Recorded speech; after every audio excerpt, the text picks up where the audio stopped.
So he made this 911 call, and I'm proud of him. He did the right thing. I think 99 out of 100 people, if they saw somebody with a knife trying to cut somebody, they would call 911. Unfortunately, my son is devastated. You know, he played a role in what happened. And there's all this great information that comes in later that it was a family, that it was an autistic kid. He didn't know any of that. And I was just, I was so unbelievably dumbfounded. I've never been so shocked about expecting one thing and seeing another in my life. Yep, I'm watching from out there. Yep, all there. Okay, bye.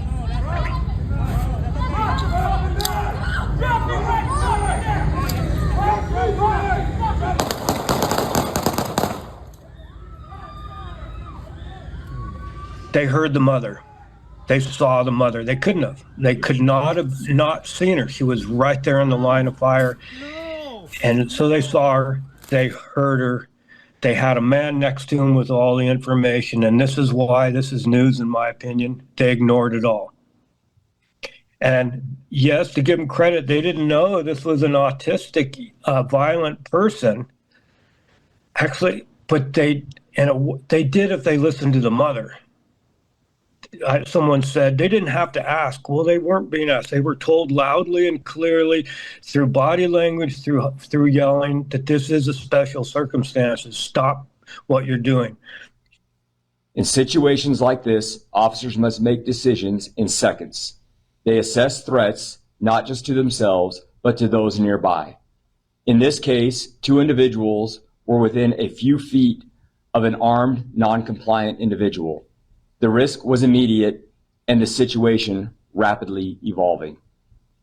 We know this incident has deeply affected the community. We are also aware of the video circulating online, which shows only one angle. The full picture requires careful review of all facts and evidence. Let's face it, we have a problem with both law enforcement and the public perception in today's world when it comes to use of force. And not only does the public think and believe that cops need to be miracle workers, right? They need to walk on water. And at what point are we going to wind up having exorcisms done by police, right? The power of Christ compels you to drop a knife because I say so. I'm going to break this video down to explain to both the public and the police why you're both right and you're both wrong. The purpose is to change cop culture, but you can't do it unless you, the public, actually curb your emotion for more than 5 seconds after you read a headline that is meant to invoke outrage in you, and you actually listen to the facts and the totality of the circumstances. And cops, holy shit. Guys, you need to get your shit wired tight. You need to get back on page for better training. The standards need to be at an all-time high. I'm going to do a better job than this police chief. I swear to God, we need more police chiefs not reading from a cue card with absolutely no emotion whatsoever that some kid got shot in their town and say, hey, listen, this is my press conference today. We have a fucked up situation, but you, the public, don't know everything, and we're going to explain to you why we did what we did. Hopefully you'll consume it. You will hold us accountable. You will hold us to a higher standards, but we're not going to apologize for us doing things to the letter of the law, righteously, justifiably, and you will understand why we do what we do. If you don't like it, petition your lawmakers and take away our ability to do things. The bottom line, as we move forward in this, we have to talk about the reality of law enforcement defensive tactics from both lenses. Both sides of the aisles are fucked. Both sides of the aisle wants to bring in their emotions. They don't want to listen to shit. I'm going to break this shooting down, and I'm asking you, bear with the totality of the circumstances and view from a non-focused lens on your outrage the reality of this shooting and why it's done. Let's break it down and let's have a discussion. All right, so the purpose that I'm talking about this is because I have been in this circumstance. I was faced with a subject with a knife. I did not go to my pistol. It's not what the circumstance allowed me to do. I did physically disarm him. I do not recommend you do that. Just go online and Google images of knife injuries. A knife is more dangerous than a gun any day of the week and twice on Sunday. A gun is one directional.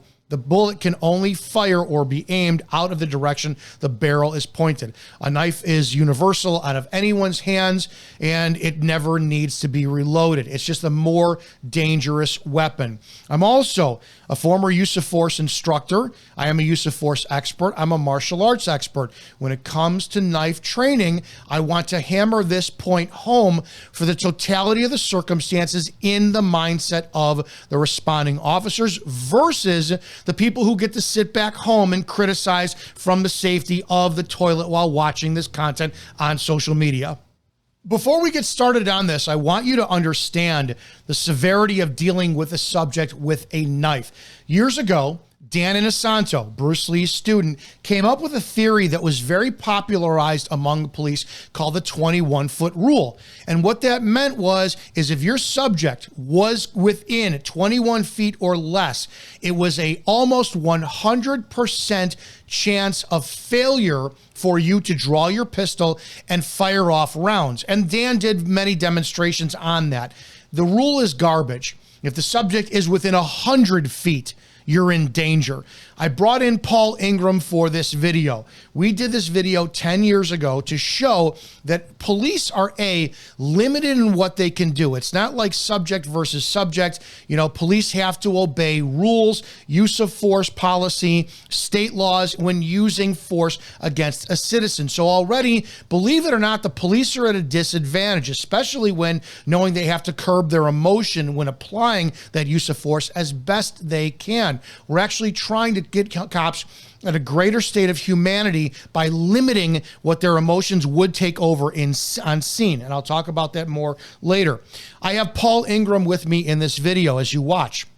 Paul Ingram is a knife expert. He runs the Kali Center. You can go search for it online. He is one of the leading knife experts in the world when it comes down to combative tactics and use of force with a specific knife. Watch this video. I want you to see firsthand in the scenarios that we brought out from a police versus subject or suspect's point of view, how easy it is for somebody who is trained with a knife to defeat a police officer on scene. You need to get this establishment first to understand in a realistic, rapid time motion for your viewing that knives are dangerous. You need to stop thinking that they're not. They are. Watch this video.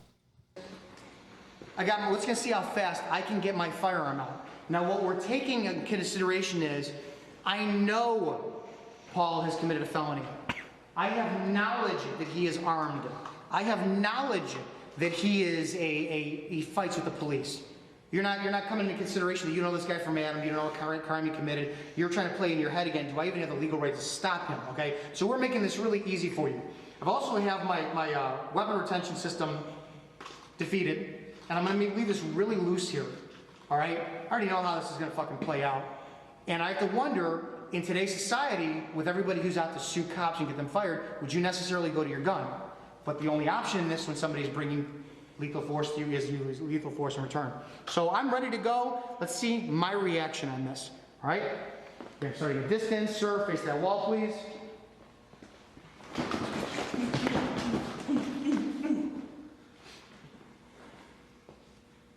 Better have had my funeral arrangements pretty much made up. Let's try that again, please. All right, do me a favor. I don't want you to move. Do you understand? Do you understand the commands I gave you? Yes. You move, it's going to be a bad day for you. Do you understand? Okay. Hey, if I have to speak to the level of what you understand, if you fucking move, we're going to have a problem. You get it? Yep. All right, don't move.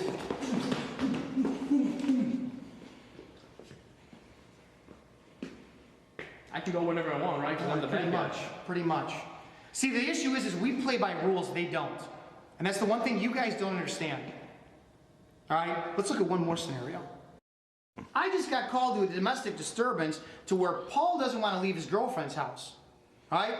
She called, they got in an argument, she used the police. He's already amped up because he's trying to have a discussion with her over her infidelity, cheating, and he just wants to talk. Now I'm coming in because a lot of cops come in with that attitude, which that's our issue to address. You better learn as an officer how to empathize with the people that you're dealing with. We are their servants. Remember that. They do pay our check. I don't care if it's that 5%, POS. They still do pay you. you better learn how to sit there and talk to them as gentlemen and ladies, okay? Until they give you the reason not to. So I come to Paul and I talk to him and I say, hey, you know what? She's bitching and complaining because he's got to go. I'm not going to arrest him. I don't have to arrest him because he didn't do anything. He put hands on him, this and that. But I'm in his apartment and she stays there. So it's their apartment. I'm going to kick him out. All right, let's look at action versus reaction again. I walk in there. Hey, Paul, I know you had a rough day today, man. You just gotta go, okay? You gotta go. No, I really I need to sit for a minute. Look, Dad, I understand that. Look, we can go. You sit in the back of my car. I'll give you a ride anywhere you need. No, I need to sit right. This is my apartment. I get it, but you know what? I got called 911 I don't care. Oh boy, we have a problem. Let's take a different tone. Ready? Let's see what happens when you have that knowledge that Paul's a fighter and whatnot. All right? Oh, what are you gonna do? You see that laying on the ground too. All right, let's just, that's it, that's in play. No, we'll leave that in play. Put it right there. No, I'm not gonna have it. All right, walk in. Hey, do me a favor. Do What? not move for that. Don't move for that, okay? I'm gonna tell you right now. For Look, what? I understand that you're pissed, right? Legally, is it a higher level of force if you have your firearm drawn and he's just got a knife sitting there?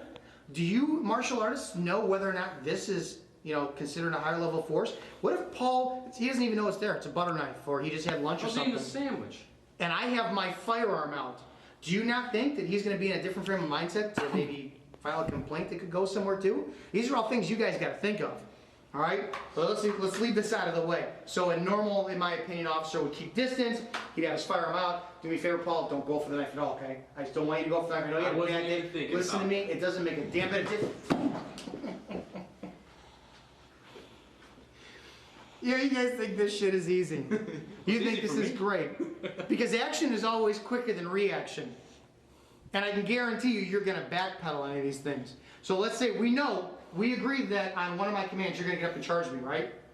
So I mean, that's going to be the scenario. Let's see how fast I can get to my firearm and I'll go bang, bang, see how many rounds I can get off. I'm going to save distance, right? I walk in here. Paul, I got to take you out, okay? I got it. I know you're okay.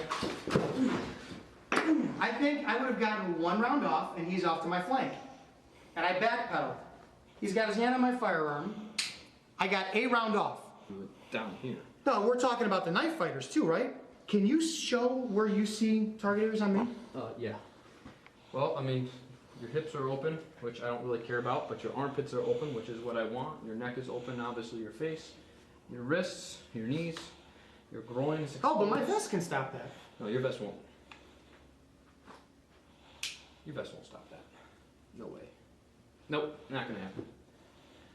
One of the things that I ask you as the public, and trust me, I'm going to get to the police and show how you guys really need to step up your standards in a bit, and where you're in danger of actually, you're going to ruin your profession and you guys don't even know it. I want the public to understand why force is used. And go look up Graham v. Connor. Years ago, it used to be Tennessee versus Garner. And that's a big case of shooting felons in the back as they're fleeing away, and it became a forcible felony issue. Graham v. Connor, in summation, is literally what information do the officers have at the time, with including the severity of the crime that had been alleged to occur, and how would they act according to an objectively reasonable officer. The public, this is where I really need you to understand this. The public wants that to be proportional. There is a concept of changing use of force from the standard of an objectively reasonable police officer. In other words, I pull up on scene and I've got my baton and a kid gives me the middle finger and I start whacking him in the leg 20 times at the common peroneal, right? I'm whacking him to get him to comply to get in handcuffs. No objectively reasonable police officer would look and go, the crime was that he gave you the middle finger. The teen was unarmed.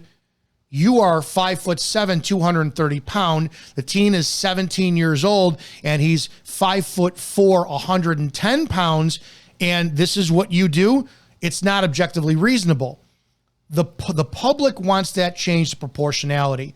In other words, that means I show up on scene and it's a 6'2", 250 pound, 30-year-old man who has a knife in his hands, and I go to my pistol to immediately shoot and disarm, shoot and terminate life-threatening behavior and the threat scenario. And the public feels, well, you're more trained. We know that Dominick Izzo's background, as he said, he was a defensive tactics instructor. He's a defensive tactics expert. He's a martial arts expert. He's shorter than the subject, but he's just a few pounds lighter. He's built. He trains. It's not proportional for Officer Izzo to go to a pistol versus a man with a knife, because we, the public, believe that Officer Izzo's at a greater advantage. Therefore, it should be proportional. Officer Izzo tried to disarm him first. That's how the public thinks. That's where danger is at. I'm asking you, if you truly want change, to review Graham versus Connor, Tennessee versus Garner, and understand why use of force is the way to this and how that applies for law enforcement from an objectively reasonable police officer's point of view. The key being objectively reasonable. And we do need to hold our cops to a higher standard to meet that test. Now, I want you to go online as well and look up use of force continuums and understand this varies to the slightest degree, agencies, policies, and X, Y, and Z. And it does change over time. When we first got the tasers out, the X26, the taser was on the same use of force continuum level as pepper spray was, OC spray. Mace is not used with any agencies as far as I'm aware of. It contains a chemical. OC is literally, it's natural occurring ingredients, if you will. We use the taser on the same level of force as pepper spray, which meant that if we walked up to you on scene and said, hey, sir, put your hands behind your back, and you went, no, well, we could pepper spray you, right? Well, we could tase you as well, too. And we did see a lot of cops who were resorting to the taser that were just, it cost them their skill. They became taser happy. They became taser reliant. The public didn't like it. We kind of saw that, man, this is not the way it was going. Taser was then up to use of force level to a baton, an impact weapon, less lethal weapon. Taser is not the end-all be-all. I'm very anti-taser because I think it costs cops their ability to fall back on when it comes to their confidence in their hands, control tactics, stunning techniques, striking techniques, things like that. And I do think that it's a fallible tool that in certain areas does not have a full capacity to work. There's a lot of videos that come out that shows the taser just really does not work. To apply a taser, a baton, a less lethal object, or less lethal weapon on a subject with a knife, I think is foolish. I think it's irresponsible, and I think it gets cops and policy and command staff in the first set cops up for failure using that. So for those who are saying, why couldn't he go to the taser? 100% not. No way in hell. Use of force is used. There's two categories. You have force necessary to effect an arrest, and that's common use of force. And then use of force, which would be deadly force, and that's force used to terminate life-threatening behavior. Now, I want to be clear about this for a second. It's not terminate. It's not kill the subject. The subject's death in the use of force, deadly force, it's not a part of what the officer's goal is. In this video that we saw with the teen, he didn't die. Thank God. He lost a limb, but he did not die. The deadly force was used to terminate life-threatening behavior. Well, what's the life-threatening behavior? Drop the weapon, period. Stop using the weapon in the fashion the subject was doing. It could be someone choking someone else. There's no weapon involved, but some guy has his hands around a weaker person's throat. They are attempting, that's life-threatening behavior. Cop comes up, empties the whole magazine into the subject's head. The subject expired, but the life-threatening behavior was terminated. So, as the public, as the citizens who are outraged, understand there's two factions for use of force. One, force necessary to effect an arrest. I want to get you in handcuffs. Due process is essential. I'm going to send you to court. The prosecution is going to do their job, hopefully. The judge is going to do his job, hopefully, and we're going to see some resolve in this criminal behavior. But I want you to stop beating somebody up, so I'm going to use the baton, strike you in the common peroneal on the nerve, on the leg. That's going to get you in handcuffs. I'm going to pepper spray you. I'm going to use my hands as a control tactic. I'm going to use that force that will get you in handcuffs. I know a lot of you say, why do cops shoot people and put them in handcuffs? A couple different reasons. You don't know who truly is actually non-responsive after being shot. How do you know people aren't playing possum? How do you know somebody the gunshot didn't even hit them? They saw an advantage, a very cunning criminal, saw the advantage of faking as if they were down on the ground, go down on the ground, then you show up on scene, you holster your weapon, they turn and shoot you or stab you. These are very, very, very slim scenarios, but I'm not ever going to take a chance for an officer to do that. You do put somebody's hands in handcuffs because the concept and the goal is still due process. You apply life-serving measures to send them to court. You want due process. It is not the goal of the police to kill people.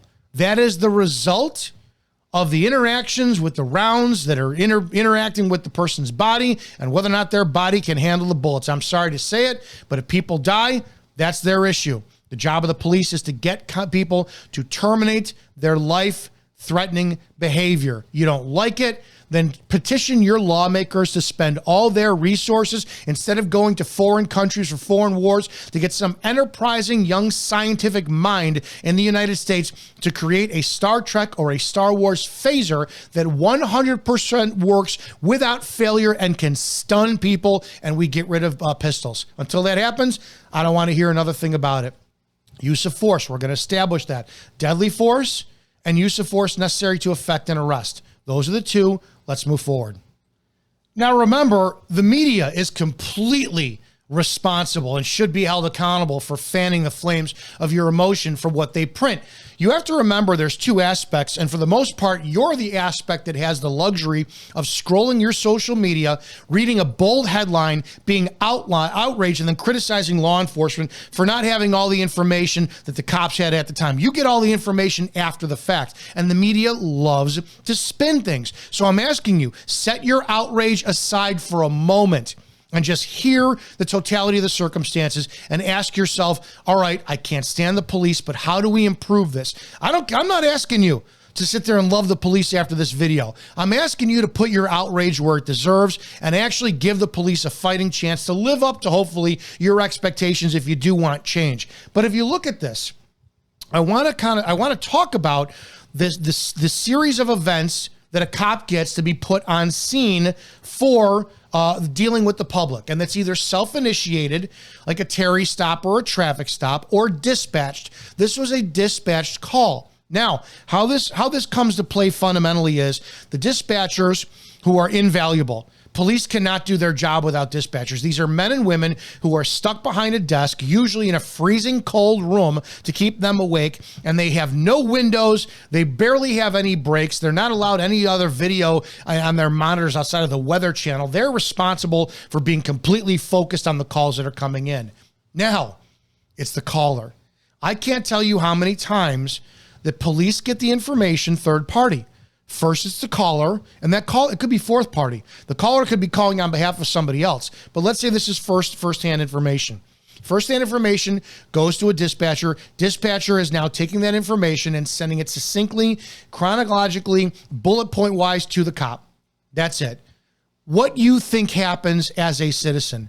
Oh my God, send the police or somebody's in our house and they've got a gun and they're robbing us. And then you think that the dispatcher is going to send it exactly to the cops. You need to hurry up to 123 Main Street, 9511. Hurry up, step on the gas. You need to get there. There's somebody in the house that's actually robbing and raping everyone. That's not how it happens. Dispatchers take the call. Ma'am, calm down, please. Who's in the house? They get as much information as possible from you. Some of you know how frustrating it is calling 911 and explaining, I don't have time to talk to you. I have someone in my house. Send the fucking police. Ma'am, I need you to calm down. You're not going to calm down. The dispatchers take the information, subject in your home, blah, blah, blah, blah, blah. They bullet point it based off of what you said, and they give it to the police. That's it. Police respond to the information they were given. I will tell you from personal experience, it's not always accurate. You can get, as I've had, 9513, 9523, any other available units to back up, a report of 20 juveniles breaking into a home, 123 West Washington Street, unknown weapons, blah, blah, and then 5 cars go screaming up, and it turns out that they're the homeowner's kids and all of their friends are over and they're coming in inside of the home and going back out in the front yard and they're role playing some fun. I don't know. They're screwing around, having fun as preteens and teens, and they're going in and out of the house to get something to drink and use the bathroom. But the neighbor across the street, who's a racist, can't stand black children, causing a disturbance on his gorgeous sunny afternoon that he's trying to drink a beer out of his front lawn. And that's how he called it in. So the information isn't always what is sent to the dispatchers, right? Or by the dispatchers. So I want to point out, this is the information the cops were given from their situation from the dispatchers. Now, understand something too. For the most part, you have police that are single person cars. It's not Chicago. It's not New York. It's single person cars for majority of the cops in America. You're by yourself, and this is officers where I'm going to get to you at the second half of this, and where your heads need to be screwed on straight and how you're setting yourselves up for failure in a way that you don't know. And the public is actually right about condemning you. But when it comes to this, you're in your car, you're daydreaming, hopefully you're focused on your job, you're running radar, you're pulling traffic, whatever. And when a high priority call comes out, it happened with my agency, and I know that it happens with multiple other agencies. I don't know if it happens for this one. When something takes priority, subject armed with a weapon, high priority call, a tone will come out. You'll hear a long pulse tone that is meant to get everyone's attention. And if you share a frequency with other agencies, like my former agency, 4 of us shared the same frequency. So if you had 4 agencies, and that was 15, 20 cops on, and you needed to call out a traffic stop, you fought for the pecking order. When a tone comes out, the dispatchers will say, air held for Acme police agencies, and then give out the call numbers. 95 this, 95 that, 95 so-and-so, whatever. Those are ours. And they'll give out the information. So what we have right now is cops in their car alone. They were given the information. Police were responding to a call about a physical disturbance at the 17-year-old's home and it says the location. But the police don't have that information, 17-year-old, right? They don't have the information, autistic teen. The media likes to tell you, 17-year-old boy. They like to use the words that are necessary to inflame your emotions for outrage. And I'm asking you to suspend that like a logical human being for the totality of this video. Cops received a report of 2 males, one of which was intoxicated and in possession of a knife, and a female involved in a physical altercation. I want to say that again. You had responding officers, according to this information right here, said cops had received a report of 2 males, one of which was intoxicated and in possession of a knife, and a female involved in a physical altercation. As a civilian, that's the information. All I want you to take right there. 95, and they call it the units. Report of a physical altercation involving 2 males, intoxication, armed with a knife, female subject on scene. That's how dispatchers will give it out, including the address. That's all cops have. That's all they have. They may have updates as it goes, but that's it. There was no autistic son on scene, 17-year-old boy. They didn't have any of that. You have to give the cops the benefit of the doubt for objectively reasonableness in how they acted when they showed up on scene and chose what level of force to use. Let's continue. So you heard use of force, or the difference of use of force from objectively reasonableness officers looking at either taking somebody into custody or a force that will terminate life-threatening behavior. You saw the severity of a knife. So cops now are responding based off of limited information. 2 males.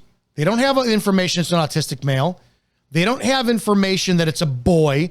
They literally have 2 males fighting outside of the location, 123 Main Street or whatever it was, intoxication, and a weapon is involved. That's it. What do you as the public expect to do? What do you expect to do? Now, here's what you want. And this is why I showed you how fast someone is able to move with a knife. You want cops to sit there and take up some kind of strategic plan? Okay. Well, let's look at this for a second. Let's play this again and talk about why that is misguided. So let's break down this. We have the aftermath of and the luxury of hindsight being 2020. This is the vantage point from the caller. Now, caller, to his credit, was great. Was very calm in giving the information out. Updated the location to give a landmark. Well, you've got a red truck and a red Jeep. So he's giving visual cues for the cop to show up. When the cops show up,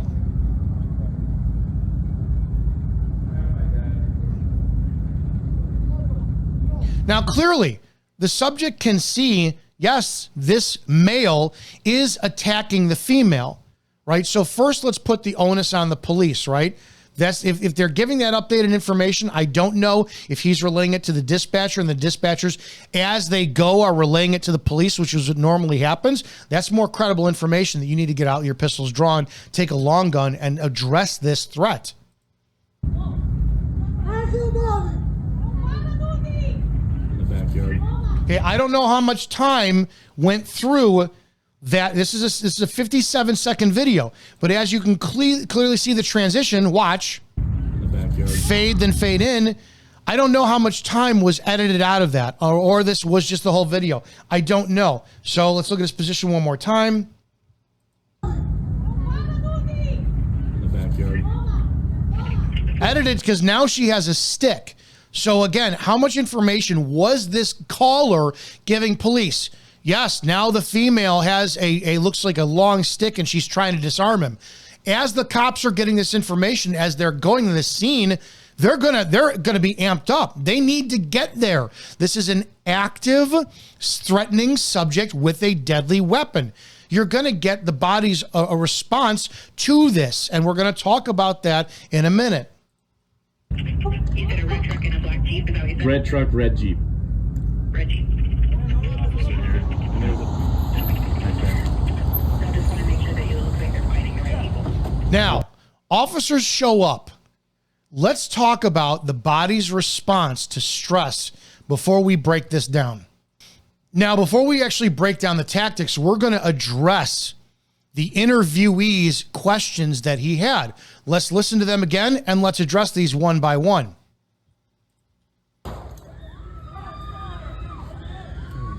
They heard the mother. They being the police. They saw the mother. They couldn't have. They could not have not seen her. She was right there in the line of fire. No. And so they saw her. They heard. Okay, so how could police not see or hear the mother if she's clearly on scene? How could she not do that? I don't understand it. They could not have. Let's listen to him again. Listen very carefully to what he says. They heard the mother. They saw the mother. They couldn't have. They could not have not seen her. She was right there in the line of fire. Okay, so how is it possible? Because you, the public, think that, my God, you saw her, you heard her, you had to have, right? Let's talk about that. The public is always at a greater advantage, right? There was a problem with body cameras years ago when we went to look into our cameras for our department. My deputy chief brought up an issue that I didn't think about. One of the features on one of the cameras we were looking at was a night vision mode. And I'm like, that's awesome. And he's like, no, that's actually extremely dangerous for police. Because what happens is the human eye does not pick up the same information that an augmented and adjusted camera does. So I'm on scene and I've got a guy running from a building and there's 3 dead bodies I see, and the guy turns to me and he has something in his hands and he just turns extended to me, and I pull out my pistol and shoot. Lawful shoot. The guy had a weapon. He was raising it to use it against me. Well, the court is shown the body camera footage with the augmented night vision, and it clearly shows, Officer Izzo, you're fucked. That was a cell phone. It doesn't show what the officer saw at the time, going back to the Graham v. Connor test, right? What's the severity of the crime? What's the information the officer knew at the time while executing use of force? So you have to keep that in mind. The guy said there's no way that they couldn't have seen or heard the mother. Go to forcescienceinstitute.com. forcescienceinstitute.com. Here's one of their articles that talks about rapidly evolving encounters. In a fast-moving incident, an officer was pursuing a subject who was running from the scene of a shooting. The subject was armed and, despite multiple commands to drop the firearm, retained possession of the weapon, attempting to flee. During the pursuit, the subject made a movement that the officer interpreted as raising the firearm toward him. Believing he was about to be shot, keep that in mind, believing he was about to be shot. Well, that's going to put your body in a certain state, right? We'll get to that. The officer discharged his weapon. Subsequently, analysis of body-worn camera footage revealed that the subject did appear to raise the weapon towards the officer. However, at the moment bullets impacted the subject, the firearm had fallen from his hand. An opposing expert referenced a still frame image of the firearm midair as evidence that the realities of that the subject was no longer an actual threat at the time he was shot. However, this analysis ignored the realities of threat perception, response time, and the well-established delay in stopping a shooting sequence initiated. Now, there's an Estero police shooting. I'm going to play the video. I'm going to have you take a look at that now. La Rosa on June 25th of last year. Stop right there, bro. Stop. Stop. Stop right there. Video shows Hadley stop and lift his hand to cover his eyes as the deputy asks if he's all right. What are you doing? Let me see your other hand, bro. Let me see your other hand, dog. Hadley tosses a gun to the side as the deputy fires 4 times, hitting Hadley. 42 bases, shots fired, shots fired. Now it was later determined to be a BB gun. Hadley goes on to scream he's dying as Deputy Diaz Austin runs around to the passenger side to grab the first aid kit. I'm not hit, subject down. You can hear Diaz Austin yell to Hadley not to move or reach for the gun or he will get shot again. Hadley continues to yell it's a BB gun and rolls onto his stomach. The deputy then opens fire again. That shooting, which I believe is 100% lawfully justified, completely fits the narrative of what this said in this Fuse for Science Institute articles. It's the perception of the human body, the delay of response. Well, how does that apply? What happens? The guy was throwing a gun away. The 17-year-old autistic boy clearly had a knife. How can the officers not see the mother involved? We need to talk about what happens to the body during high-stress perceived threat incidents. All right, so how couldn't they see her? How could they not see her? I don't understand. You know, you've got the Force Science Institute information that says during a shooting or a high-stress circumstance that, you know, the delayed response. I don't understand it. Why isn't the delayed response? Understand something. I'm not trying to make excuses for law enforcement half as much as I'm trying to get you to see the reality of how the human body works and what we're asking of these men and women to show up on scene, which we will vilify them in a minute. But you need to understand, man, okay, I don't like it, but I understand it now. You need to, here's the first thing. Let's talk about tunnel vision, or what happens to the body under stressful situations. Under stressful situations, the body activates a fight or flight response, releasing hormones like adrenaline and cortisol, leading to increased heart rate, rapid breathing, muscle tension, or other physiological changes to prepare for action. How many of you do MMA? How many of you have grew up as high school or college wrestlers? How many of you box? How many of you have ever been in a fight where you know you're not nervous, you've trained for it, but man, your legs are shaking and your hands are shaking? It's adrenaline dump. Your body increases the heart rate to protect your vital organs with blood flow, and you get less dexterity. Your feet are not in control. Your legs start shaking because you're in that circumstance. I will tell you, does that from personal experience, when you get these calls and you're a protector by nature and you hear 2 subjects fighting outside, intoxication involved, one was with a knife and a female's on scene, you can't press any harder into the floor of that squad car to get the gas going because you want to protect that woman.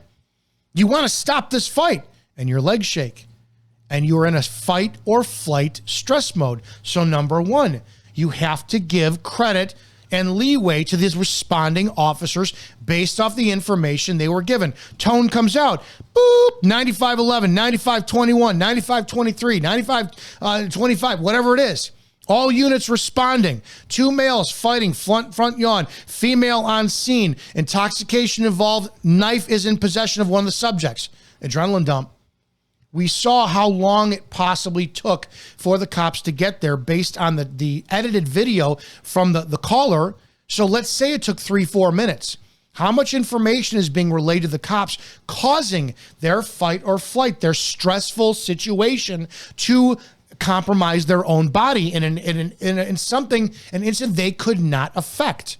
Let's look at what happens when your body is put under that fight or flight mode.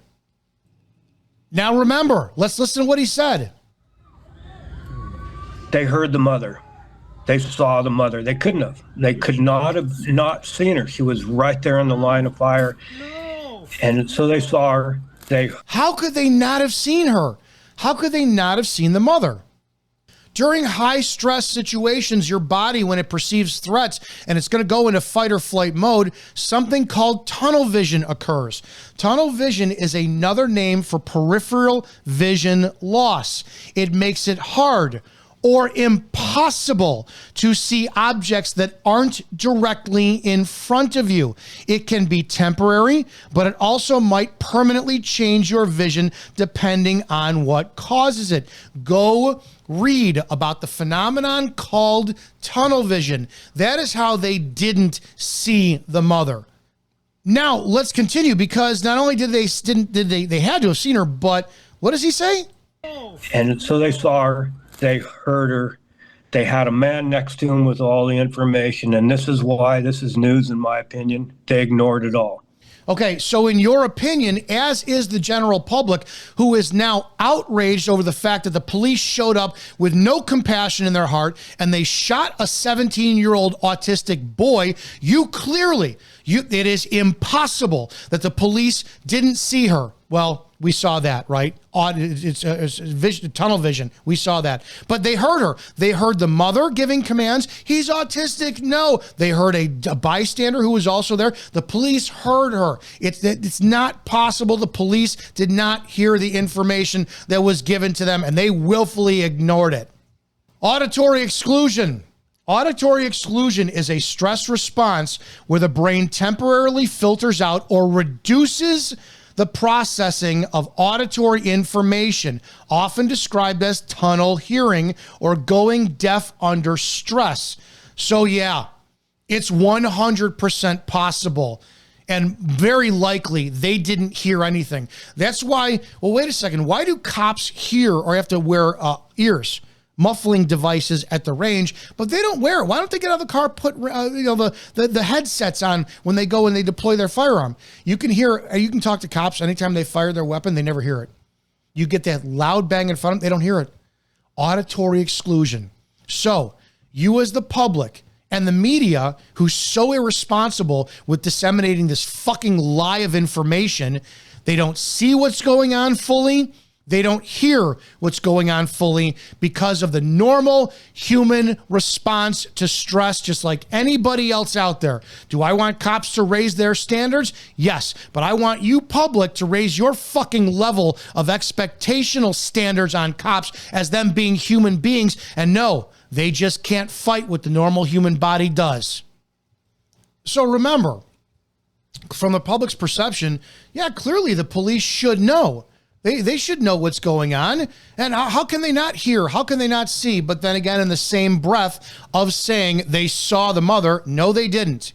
They heard what the mother and the witness said. No, they didn't. So you're going to fault them for that and vilify them for that. The bold headlines of the news articles and the public outrage is just fueled by this. But in the same damn breath of the sentence, the person who's outraged says this. Heard it all. And yes, to give them credit, they didn't know this was an autistic, violent person.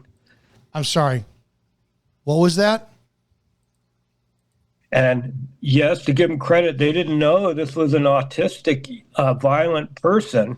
They didn't know this was an autistic, violent person.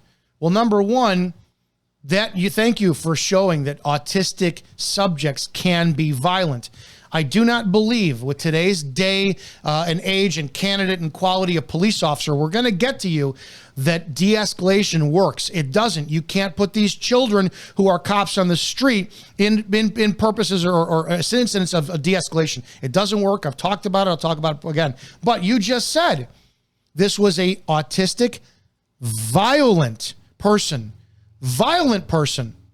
So how do we respond if the autistic person isn't responding to commands? What are the police supposed to do? I just want to leave it at that for that moment, but let's continue. Actually, but they did if they listened to the mother. Someone said they didn't have a violent person. Actually, but they did if they listened to the mother. Well, to auditory exclusion, we know that's not possible. Let's go. Someone said they didn't have to ask. Well, they weren't being asked. They were told loudly and clearly, auditory through body exclusion, language, through yelling, that this is a special circumstances. Stop. Body language, yelling, subject with a knife, and you want cops to do what?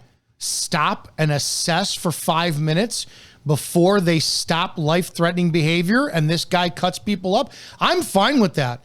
I'm completely fine with, you know what? Let's take the caller and the victim and you guys get a couple cuts first. Let's see what this kid does with a knife before we decide to act. I'm 100% good with that if that changes the tune of the outraged public. Now, those are the questions the public has. Why couldn't the cop just do X, Y, and Z? Why didn't they stop all this? We've answered that. And hopefully you're going to be fair in your assessment of this and say, okay, I understand stress adrenaline dump. I understand motor skills kind of being just softened and you can't really do that. So your body's going to react a certain way. I understand the perception of time, auditory exclusion, tunnel vision. I understand that. Fine. Now let's look at tactics. Why couldn't they? A lot of people had a problem with some of the tactics with law enforcement. Let's watch what they do and break it down. I just want to make sure that you look like they're fighting the right people. Oh, yep, they're here. Okay, we'll let you go then, okay? Just stay in there for business, all right? Yep, I'm watching from out there. Thank you. Yep, they're all there. Okay, bye.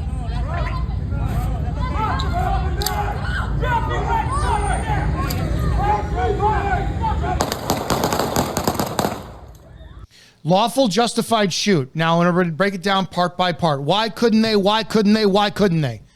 Let's take down the totality of the circumstances, Graham v. Connor, deadly force, what the officers knew at the time, what the severity of the crime was, and go from there, okay? Let's get rid of everything else because we answered the public's questions on why they did what they did. Let's look at police tactics now. Number one, you're on a hot call, high priority, intoxicated subjects, actively fighting, front yard, female involved, knife is present. You're not going to get out of the car without your pistol drawn or a long gun. And we saw responding officers, at least one had a rifle. I do not know if there was a less lethal round. I don't know if it was a shotgun or AR-15. I did not zoom in and look at it, but I'm glad one of them got out there. Officers pull up. This is not one of those scenes where you park down the block and black out and you don't go lights and sirens. This is one of those scenes where you do blare your sirens on the way in hopes that auditory cue alone gets the violence to stop. We hope when we blast sirens on the way going to a call, we're hoping that the bad guys go, oh man, you know, I'm going to drop my knife or this and that. But if they don't, well, you know, is that auditory exclusion because they didn't hear it? There's a lot of times that you wind up, you black out on calls too at nighttime because you don't want the subject to see you coming because you don't want them to flee. You want to catch them. This is one of those calls. You show up, lights and sirens blaring, you slam that car in gear, you get out and you address the threat immediately. Notice all of these cops run towards the threat.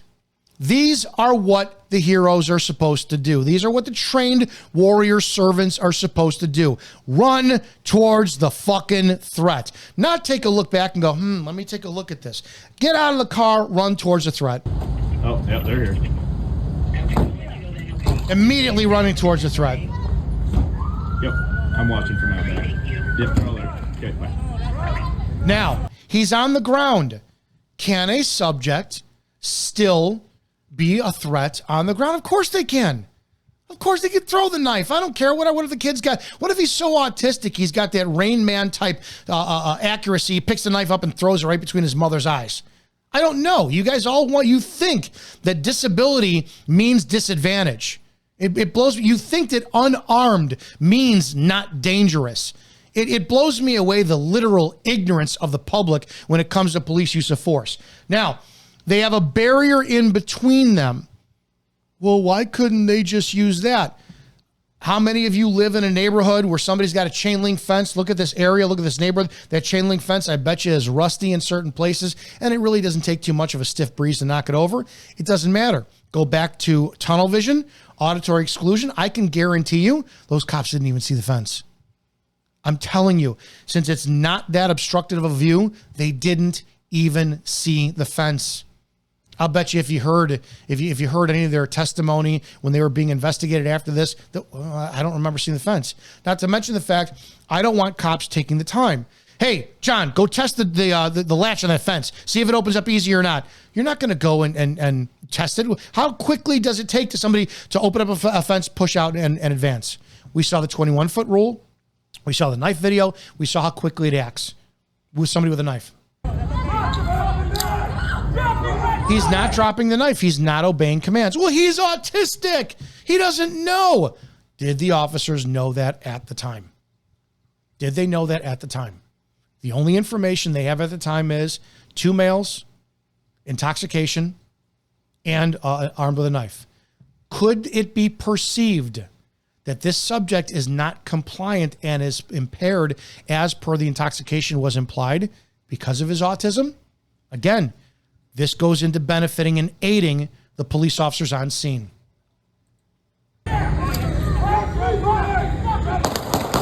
I don't like this. This is the only thing I do not like, is them backing up as they're firing. And the video ends here. We don't see it because they're not going to show it.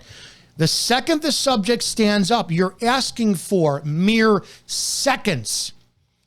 Could he throw the knife at cops? Could he advance forward?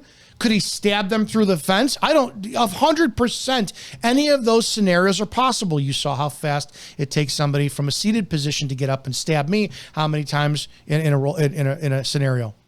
I don't like retreating when you're employing deadly force because you don't know what's behind you. The cops could fall, could trip over. You got gravel, curb, grass, uneven pavement, wet pavement. That could cause an officer to fall. And the next thing you know, you got a person on top of you stabbing you 20 times with a knife. Very, very serious. Very serious. So in the totality of this, it was a lawful shoot. It was a righteous shoot. And I know that's going to outrage so many of you, but I'm sorry. Based on the law that is the way that it is with the standard, Graham v. Connor, Tennessee versus Garner. I want to throw this one thing in because this is where Tennessee versus Garner would apply. Well, what if the cops shot him and shot him in the back and ran? If we have in this scenario, here's a female here, the subject's here, and this is right where cops are at. Where does the 21-foot rule apply? Does it apply for the subject and the cops? Because now they're shortening the 21-foot rule, right? Aren't they putting themselves in harm's way? Well, what about her? How close? How many feet is he from within her? Who does the 21-foot rule apply for? The police or the people they're trying to protect? What is there? A lot of you like to say in the comment section, Supreme Court ruled police have no obligation to protect citizens. Fuck that. They're always going to do it. They're always going to do it. So you're going to tell me a cop is just going to take a back seat and stand back while a subject with a knife is within 5 feet to stab a victim? No, they're going to do what cops do, and they're going to address the threat. So in the totality of this, I don't know why they didn't hear her. They didn't see her. They completely ignored her.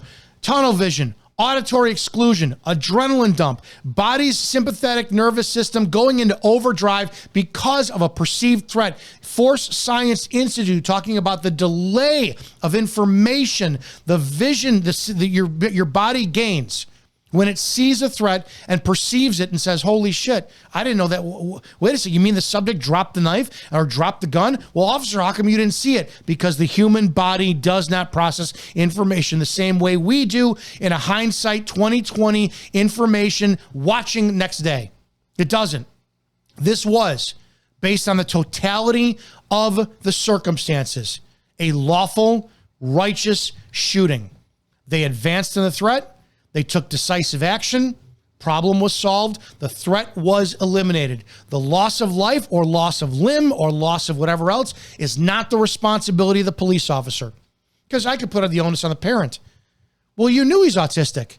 Why did you have knives around him in the first place? I want the public to start researching. If you're going to be this outraged, start looking at how many times have the policeman called us home? How many times have the parents had issues with this? Has this kid ever been in violent behavior before? I want to hear from the family, but you're never going to. How many times they've had this problem specifically with this 17-year-old autistic boy? Why couldn't you lock up your knives? You knew about it. Why couldn't the man on the other side of the fence see it? He's going to you got a guy sitting on the other side of the fence here, and you've got mom with a broom trying to knock. Why didn't this guy go in there and help him out? But it's always on the police, right? It's always the police who have the onus and then the final evaluation of condemnation because you don't like what they fucking do because you're uneducated and you have no idea what goddamn use of force is. Get educated. Get educated. Now, I'm going to go hard on the police for a second because you guys need to wake the fuck up and see where you are really screwing shit up. Now, let's talk about one of the biggest problems in America today, and that's police officers who are on social media. Any cop who is in uniform, and police chiefs and admin, you guys really need to revamp your policy and get in the process of practicing of terminating cops who are doing this. I'm sorry. You're costing yourselves, citizens, lives and public trust. When you spend time online, let's look at the breakdown of human beings with social media. If I put content up on social media, because it's important to me, I'm looking at my phone to see the engagement I get. If you do content that is of an influencing nature, your priority and your value is based off of what the public likes with your social media, right? It's, oh my God, how many people are liking me, following me, this and that. We actually have police officers who are in their squad cars. You see them in uniform with their cages behind them, on duty, or I don't care if it's a break, as some people like to think. They are still in their squad cars putting content up online. I ask you this. Now, as a 50-year-old man who did not grow up with social media, if I'm still affected by it, in other words, I'll give you an example. If I do content, put a video up, and I leave my home and I go to the grocery store, I am extremely guilty of, on the way at stop signs, or if I can pursue, I text and drive, and I make a conscious effort every day to not do it because of how dangerous it is. But I look, hey, who liked my video? Who did that? Well, it's important. Now you take someone in their 20s who has grown up with social media being their fundamental source of self-worth. They went to test for a police agency. They got hired. They immediately started a TikTok account. I'm Officer so-and-so. I'm going to influence you. And we've seen the videos. Come get ready for work with me. I'm going to lip sync. I'm going to do a dance in my squad car. I'm going to put on lipstick or evaluate this skincare routine. It is common. It's what children do today who become police. They go get the badge and the gun and the uniform, and then they open up a TikTok account. Their priorities are backwards. Why is this a danger for Americans? In 2016, we found out our body cameras were recording us. I went through every officer's body camera footage to find out what they were recording us on. Our body cameras were recording us 24/7. This is 2016. 2016. I saw an officer on our department. She was going code north on a street, and it was a 20-mile-an-hour residential side street. She was doing over 40 miles an hour, lights and sirens. Couldn't hear anything auditory, but you could see it activated on her squad car, and she was driving the squad car on a residential street going northbound with her knees while texting both hands on her phone. That's 2016. My question is today, you take a TikTok cop with all of these influencers, and you have them take content out, right? They put a video up, they lip sync, they do whatever, and they post it online, and then they get called to a hot call. like a subject with a knife fighting in the front yard with another male and a female there. Where's their mindset at? Are they going to be, what's a bigger priority? Are they going to be checking their social media? Oh, it's a 3-minute drive. I'm going to be looking on my phone and say, oh yeah, somebody liked that video. Are they going to be doing that because that's their priority? Even worse yet, what happens to the human mind, the human brain, when you're so focused on reality versus of your social media versus the reality of life? Social media's rapid, fragmented content consumption disrupts the attention span and hinders the cognitive process, fostering habits that prioritize short-term stimulation over stimulated focus. This pattern diminishes memory, retention, and critical thinking. What does that mean for all you cops out there? What are you doing this bullshit on social media for when you know the public is going to use it against you? Now, I just vilified the shit out of the public. They don't know what's going on with tunnel vision, auditory exclusion. You're like, yeah, that's right. Defend the shooting. It was a good shooting. I'm going to tell the public, you need to look into every cop on that scene. I want to know. If this is the way it's going to go, if you guys are going to wind up being involved with shooting and you're going to have your cell phones on you, I want every single fucking cop on that call's phone subpoenaed. I want the timestamp of everything they searched when it comes down to when they posted, when they texted, what were they viewing, what were they looking at before this shooting. I'm very, very, very pro cops having lives. I know what it's like to be in a 24/7 situation. Chicago area, February, 2 o'clock in the morning. It's a fucking blizzard out. There's nothing to do. And your command staff is saying, why are you not out doing foot patrol? Why are you not knocking down cars? And there's nothing to do. And it's not wrong to be on your phone. But if you guys are going to leverage social media for your status of officer so-and-so, come get ready for work with me, and this is my lipstick, and I'm important, and we need to stay fit and not pay attention to the Constitution, then you need to be fucking held accountable. Then anytime there's a critical incident that is an officer-involved shooting or use of force, I want to know what you were doing on your phone in your squad car at that moments before. 30 minutes, between 30 minutes before and up to your incident. Have to. The studies are showing your brain cannot distinguish or properly transition from fantasy to reality, and especially when your reality is online. You're killing your profession. You're killing your profession. Do not give the public any opportunity to criticize or condemn you. This was a lawful shoot. The public doesn't like it. It's bad. I don't believe in de-escalation. I talked about this as well too. How is the public? Can you ask a 25-year-old child? Because you want to say that 17-year-old was a boy.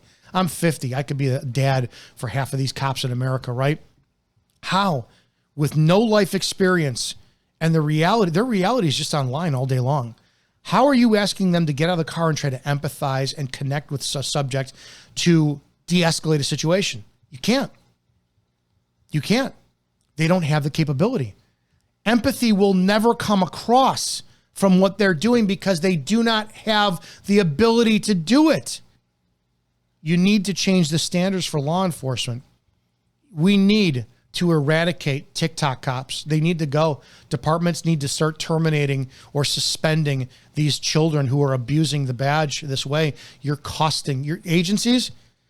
You should be held to a higher standard, and you should be completely raked over the coals if you have an officer involved shooting and find out, I want to know exactly what this cop was posting online. What were they searching? Give me their cell phone. I want to seize it. Cops, you don't want that? I might spearhead a movement to fight to make that happen just to get you to pay attention more. It has to happen, and it sucks, but you did this to yourselves.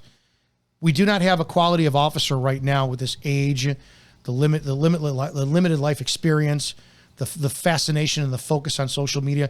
We don't have those who are able to respond and de-escalate because they have no access to real human communication. You guys saw with your children during the lockdowns. How many of your kids lost social cues because people wore masks and you saw each other, you interacted with each other on a Zoom call? You don't get social cues, facial expressions, nonverbal cues. You don't get it. It's been almost programmed and bred out of our society. So you're asking people with no skill set on this to develop skill set. They need life experience. And we don't have that right now. I know you don't like tactics. I know you don't like what you see as the public who's outraged, but it's what works and it's what has. You want things changed, go to your congressman, go to your lawmakers, your policymakers, get to know your use of force instructors from your police departments, get to know your chiefs, and ask the questions and get the answers. But the answers are police are there to do a job, and they're not social workers, and they're not therapists, and they're not priest exorcists who are going to show up. They are there to keep the peace and maintain order in a free society. I justify and I support that shooting. That was a lawful, righteous, justified police shooting. And as the public, if that's not something you understand, I highly recommend you curb your emotion for just a few minutes, rewatch this video and start to understand. You don't have to fucking like it, but you have to understand it. And cops, you need to step up. You need to step the fuck up and improve your tactics every single day and focus on the reality of this job, that not only will you be called potentially to a situation like this, but you have to act righteously. Are you prepared for it? I don't think you're ever fully prepared for it, but you need to be. And you need to get the fuck off TikTok. I know this video is going to upset a lot of people. Doesn't matter. It doesn't matter. You have to understand what the role of the American police officer is, what it is not, what you're asking from them, what unreasonable expectations you have of them, and why some of your expectations need to be elevated of them. We need to hold police to the highest standards possible of any profession in the United States.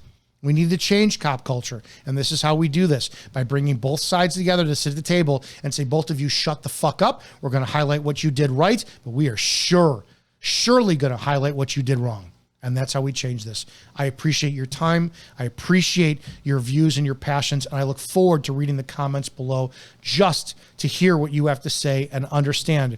I appreciate, regardless of my difference from you, I appreciate what you have to say. And I look forward to earning your trust as we go forward in these videos and getting you to see things through a different lens so we can positively change cop culture together. You guys have a great day. Be safe out there.